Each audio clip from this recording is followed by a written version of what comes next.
People of the Virgin Islands, I greet you on this our 25th anniversary of Culture Week here in the Virgin Islands. The very fitting theme is revitalizing Virgin Islands culture. I have a few crucial things to convey to you. I must announce my intention to expand on Culture Week here in the Virgin Islands and to involve the community at all levels, inviting all groups to join as we celebrate Virgin Islands culture and heritage. And outside of the expanded Culture Week, we will be highlighting Virgin Islands culture and heritage all year round. In fact, efforts to include the Virgin Islands community at large have already begun. This was begun quite intentionally through the vibrant display of Virgin Islands culture at the Honourable Dolores Christopher Festival of the Arts that was held all day on Saturday the 2nd November at the Queen Elizabeth II Park.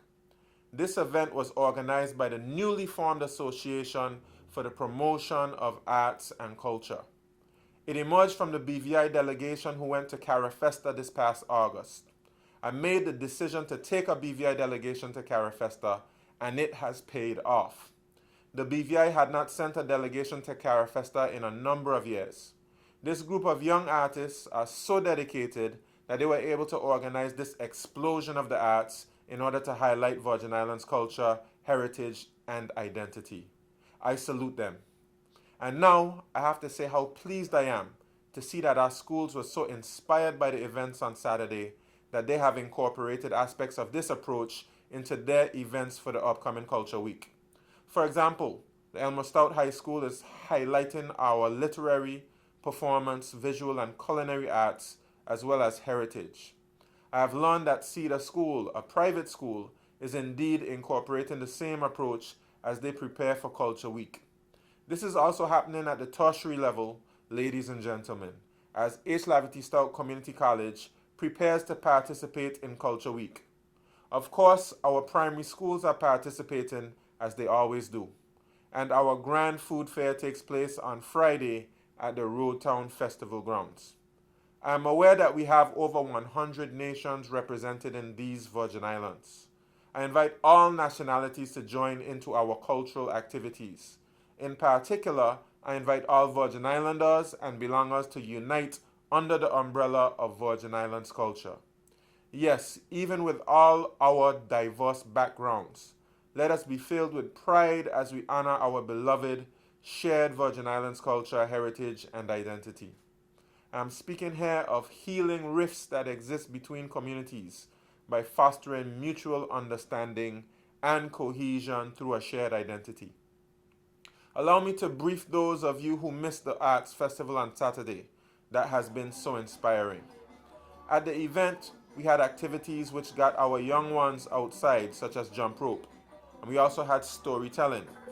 We had our fungi musicians, our plat pole dancers, and of course, our food competition. Fungi and fish and pea soup. Our creativity through craft was on display. I was especially pleased to see our journey reenactment of the 1949 Grand March, especially because this is the 70th anniversary of this most significant match in Virgin Islands history. There was, of course, our absolutely brilliant dance performance depicting the evolution of BVI culture.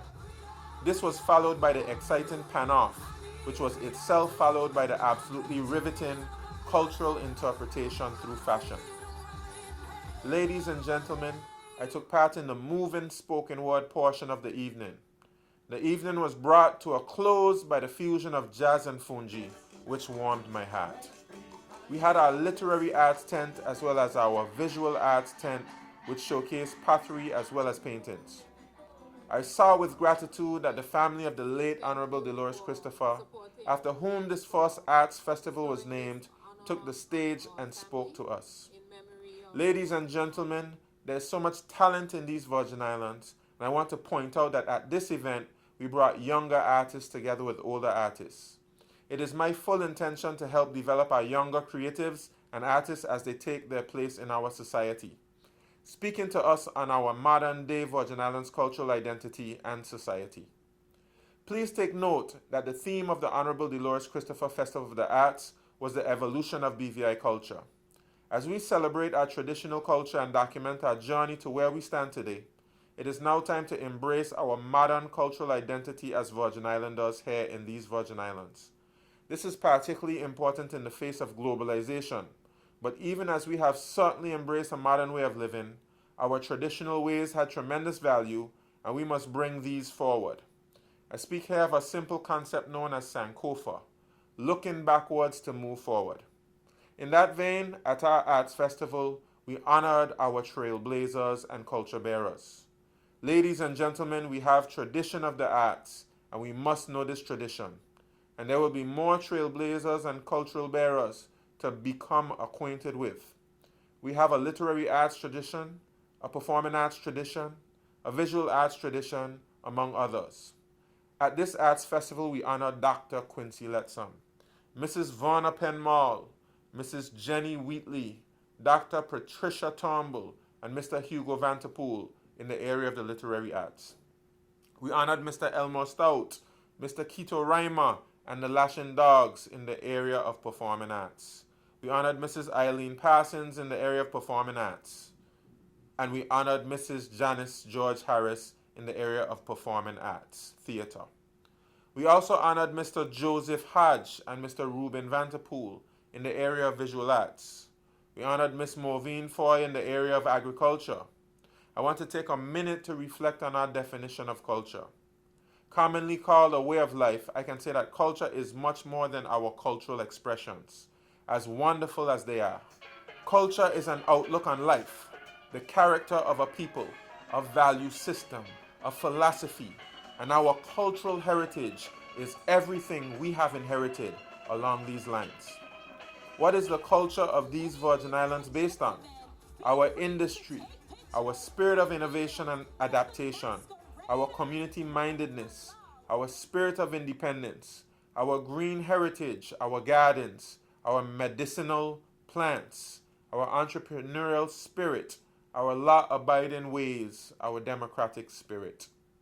Ladies and gentlemen, the conversation has just begun, and we want to be fully informed by our cultural heritage. I'm also talking about what I can call our tangible heritage, what we can touch, see, and feel. The evidence of our heritage that is physically all around us that can inspire such pride and collective memories. I'm speaking about our landmarks, historical spaces, heritage sites, sacred spaces, monuments, and cultural institutions such as our museums. Tangibly, these physical reminders inform us about the very creators of the culture and way of life we celebrate today, our ancestors and forefathers. This is an incredibly important aspect of our culture and heritage, and one we will be developing and highlighting. And to this end, I was extremely grateful to see the Old Main Street Walk highlighted as a part of the arts festival we just had. And while I have spoken on the importance of the arts, culture, and heritage, I now turn to the subject of education. I fully intend to ensure that Virgin Islands culture, heritage, and history are taught consistently throughout our entire education system, from the primary levels, through the secondary levels, and through to the tertiary levels. These subjects will be taught in the most creative of ways, in the most accurately documented and thorough of ways. We have many, many resources at our hands that we are not aware of them all.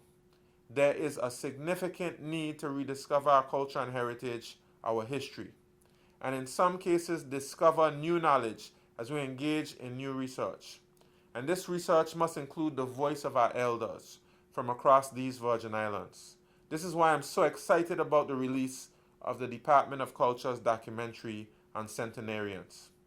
As we set upon this path, our young ones as well as our community must become aware of our national heroes, whose invaluable contributions must come alive through the historical documents and records. Ladies and gentlemen, I have just outlined for you the path that we will take. Please join me on this journey, which we must all take together. And with that said, I now declare Culture Week open.